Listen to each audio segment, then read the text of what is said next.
Hi. So Tamil Nadu election வந்தாச்சு.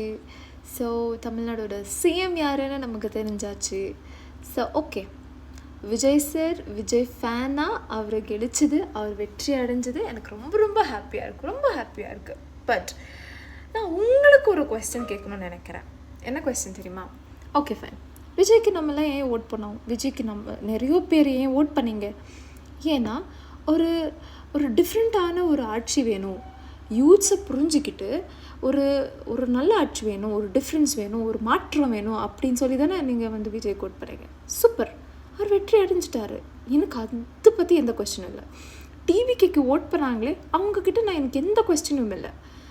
But other 2 கட்சிக்கு vote பண்ணிங்கள, உங்ககிட்ட நான் கேட்குறேன், அவங்க என்ன செஞ்சிட்டாங்க? இந்த ஒரு மாற்றம் எனக்கு கொண்டு வந்தாங்க, இந்த ஒரு விஷயத்தை செஞ்சுருக்காங்க, செம்மையாக இருந்தது, சூப்பராக இருந்தது, அதனால் இவங்களுக்கு நான் ஓட் பண்ணேன்னு சொல்கிற மாதிரி ஒரு விஷயம் உங்களால் சொல்ல முடியுமா?